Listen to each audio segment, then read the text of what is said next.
Greetings, greetings, greetings, royal family. Welcome back to the channel. Thanks for clicking on the video. I'm back, you're back, everybody's back. So a couple of hot topics for you guys, or just some updates on some entertainment news. Kareem Abdul-Jabbar, famous, iconic, legendary basketball player. His son is in some hot water. I'll definitely get into that. Nene deletes her Instagram.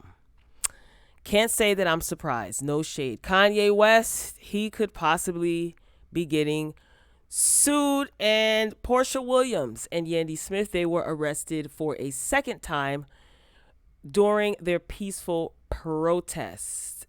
And Megan Thee Stallion, she's going to be giving her fans a concert, a live concert, streamed online.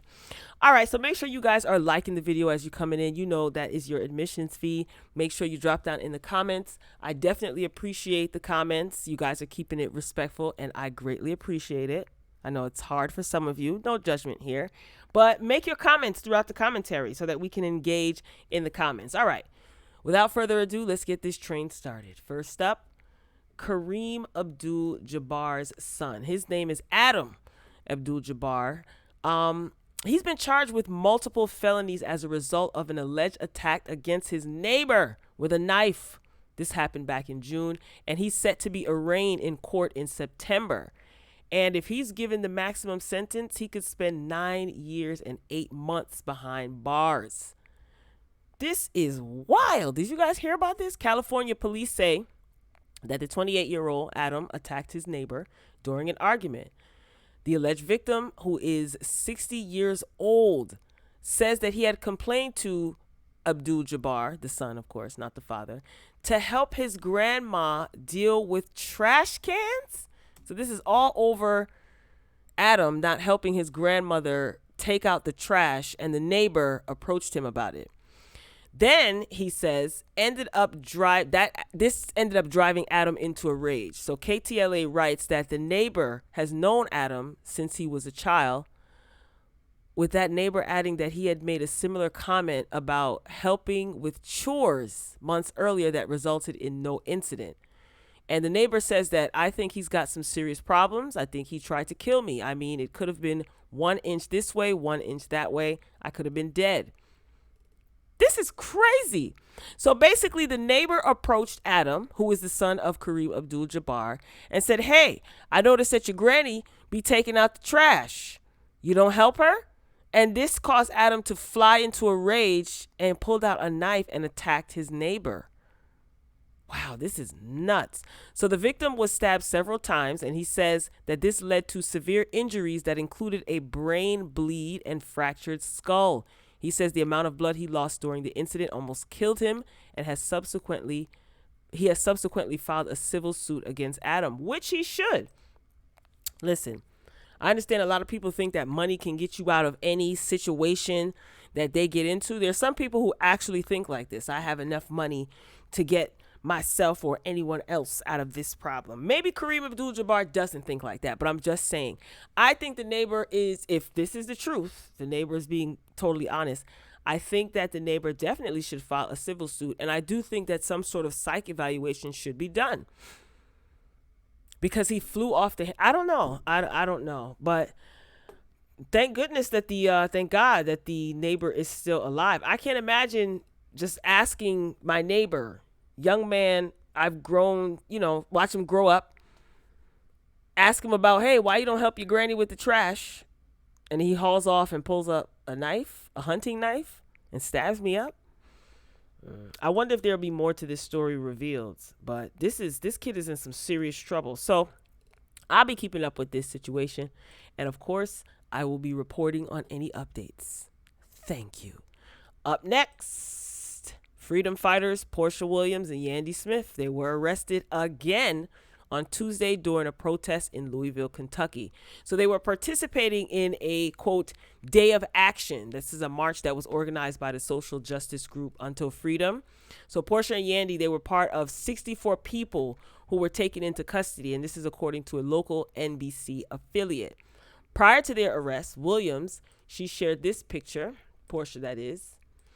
She shared a photo of herself and Smith in what appeared to be a peaceful protest. So the attendees, they sat on the ground holding their fist up, and they were in front of a line of officers who were wearing protective gear and carrying weapons. So several protesters, including Porsha and Yandy, they were seen wearing face masks, of course, due to the pandemic. So according to the Until Freedom's Instagram account, protesters were asked to meet at South Central Park to walk toward the Louisville Metro Police Department Training Academy.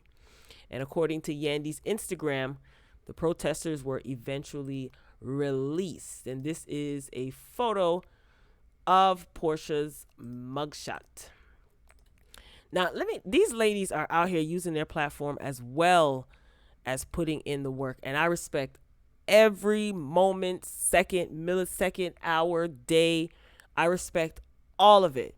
Now, I wonder if this footage of Porsha and Yandy will be included in Real Housewives of Atlanta season 13, because Porsha is still a part of the cast of Housewives of Atlanta. It seems that the first time that she was protesting and she and Yandy got arrested, she had to quarantine as per Bravo execs. Okay, they're taking, safety precautions. I get it. So she's going to have to be quarantined again. So I guess there's some sort of talks of a temporary suspension of sorts. But I really wonder, Bravo, this would be a perfect opportunity to show your interest in the movement. No? I wonder if any of this footage will be included on Housewives of Atlanta, because there's a lot of cell phone footage that Porsha has been posting on her Instagram. Yandy is not a part of the show, but still, you could use Porsha's footage. Who am I kidding? We know what they give. Moving along, speaking of Bravo and Housewives of Atlanta, Nene leaked. So it seems that she deleted her IG account. This was a screenshot that I took earlier when I was being nosy, trying to see what Nene was up to. I follow her on Twitter, and I often just keep myself abreast of some of the things that she's posting. And I went to her Instagram and I saw this. If you go to her Instagram now and search her name, nothing is going to come up. So I'm glad I captured this when I did. So maybe it was in the process of being deleted or hidden or whatever they do on the back end with these social media apps.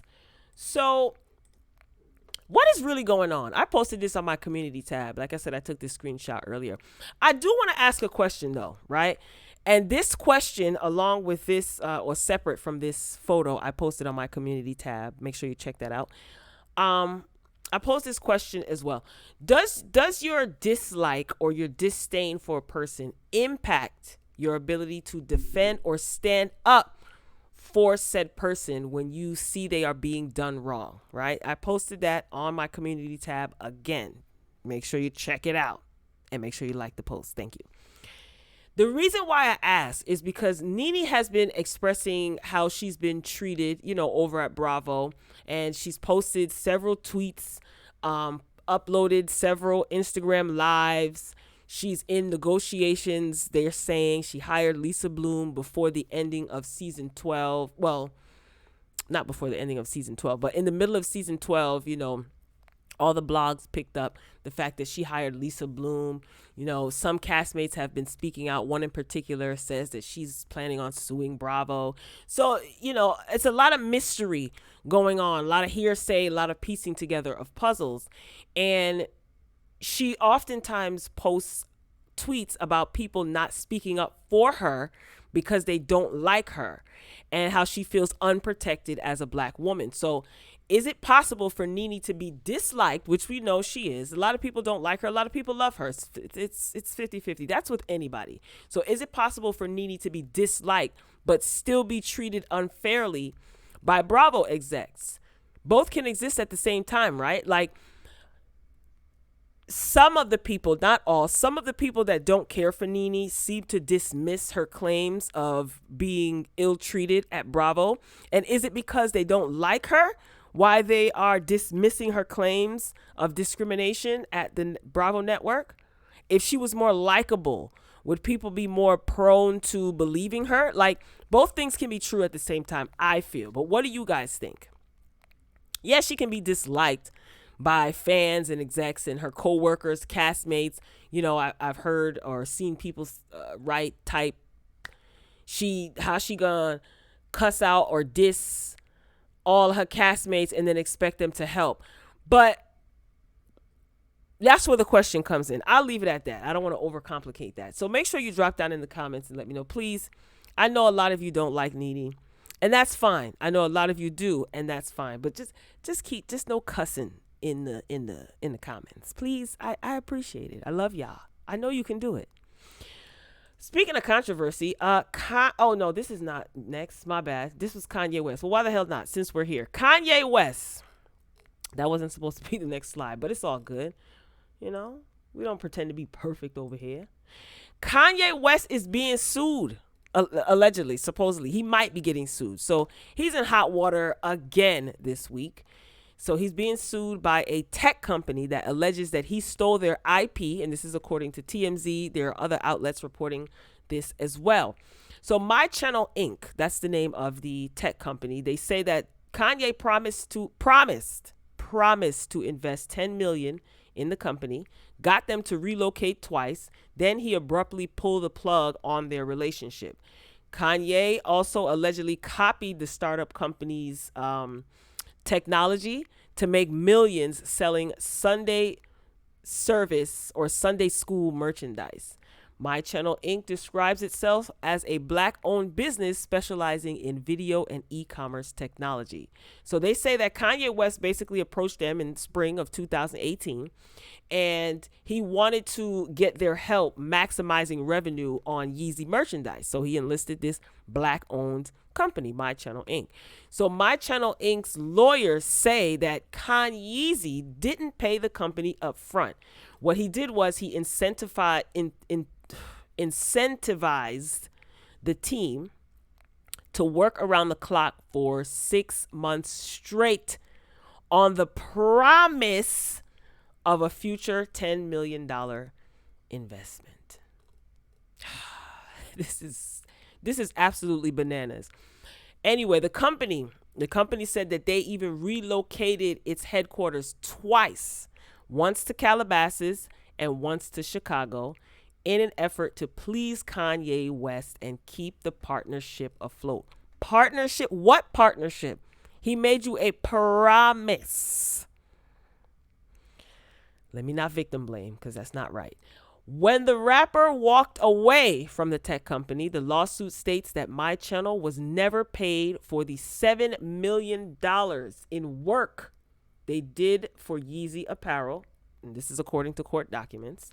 That might not be difficult for them to prove, because if they have it documented how many hours the entire company, the employees of the company, owners of the company, whoever worked, then they might have a chance. Anyway, the company also accuses Kanye West of rebranding My Channel Inc. as Yeezy Tech, spelled Y-Z-Y Tech. During meetings, he did this during meetings with Adidas and presenting their IP as his own. To top things off, they say Kanye West copied their confidential technology and used it to sell merch in his Sunday school videos. So My Channel is accusing Kanye West and Yeezy of breaching an oral partnership agreement. I am not trying to victim blame. I will say this, Kanye, if these people worked for you and you benefited off of their labor and you did not pay them, then you are a slave driver, and these people should be paid. I'm sure they have documentation of the man hours that they put in. I'm sure that they can prove that you probably tried to steal their likeness and tried to profit off of it. You are out of order if this is true, and you should pay these people. On the other side of this same coin, I will say this. I'm speaking for myself. If a billionaire musician and business mogul like Kanye West comes knocking, offering me and my company $10 million, it would be nothing, in my opinion. I'm speaking for myself. In my opinion, it would be nothing for him to draw up a contract ASAP. You have money for lawyers. You probably got a personal FedEx driver, UPS driver. Email. I get email on my mobile devices. A contract can be drawn up. Things can be notarized right away. It would be nothing. A wise man taught me that a promise is a comfort to a fool. And no, it wasn't Sean Paul. It was my granddaddy. My granddaddy raised me saying that, among many other things, teaching me many other things. A promise is a comfort to a fool, young lady. You hear me? He always used to call me young lady. So I say all that to say, you did all of this work. You're a tech company. You're an actual business, so you don't understand how contracts work. First order of business, write it down. And you're going to go to court. It's what you can prove. So hopefully you guys kept some sort of log or a secret recording, I don't know, to prove your case. But Kanye, this is trash. I don't understand. You're a billionaire. You're stealing people's likeness. And yes, Kanye West does have a mental disorder. But that's even the more reason for the tech company to get this put in writing and get lawyers and a legal team involved. I don't know. Maybe they were starstruck, but listen, if Kanye comes knocking on my door tomorrow, yeah, we're going to talk and everything. What's up? You know, I'm going to talk to him about how I feel about the Graduation album, among other things. But once we start talking business, so what's up? Where's the contract? You can send it to any one of my email addresses. No judgment. I'm just saying. All right. Last up on the list. This wasn't supposed to be last, but you know, God does everything for a reason. Your homegirl, Meg Thee Stallion, is going to be putting on a virtual concert. So Meg Thee Stallion, she's announced that she will be headlining a live virtual concert this weekend. And this is going to be the first performance since her 2020 tour got canceled due to the onset of that darn pandemic, right? Messing everything up for everybody. Make sure you guys stay safe. Continue to be precautious and stay safe. For the live show, Meg is going to be teaming up with choreographer Jaquel Knight, who is famous for working on Beyonce's Single Ladies video. Of course, this concert is going to be presented by Live Nation, and the performance is to be streamed in front of no audience or fans for safety reasons. Live Nation will provide access to the live stream show to ticket holders on August 29th at 6 p.m. Eastern Standard Time. I don't know if she still has the link up, but she does have a link in her bio on Instagram to purchase tickets. I think the tickets are like $15. So y'all going to see Meg get her dance on. She's working with this choreographer. Now I wonder if this was it says live, right? But I wonder if it's pre-recorded. Probably not. A part of me wants to see this, but a part of me doesn't, because it's just a lot going on with Meg, right? Well, we wish her the best, and good for you, young lady. You know, you got to get back to work, bottom line. When I read this, I'm going to be honest. When I read this, because I know that she is signed with Roc Nation Management, and of course this is going to be presented by Live Nation. This just reminded me of, like, remember in What's Love Got to Do with It, when Tina Turner had a baby and she was in the hospital, and Ike and his boys snuck into the hospital to get her out of the hospital. It's like, yo, she just had a baby and she's not even healed yet, and she gotta get on stage. I don't know why that popped into my head.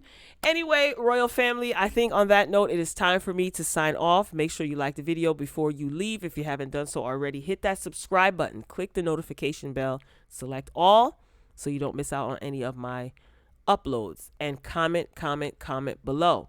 Let's discuss all these topics. What do you think about Kanye West? Oh, I forgot to even mention, if you guys care how Kanye West is doing in the political arena, it's being said that he allegedly committed election fraud. Not only that, Kanye West is currently polling at 2% among black voters. That's a wrap. Signing off, royal family. Until next time, peace.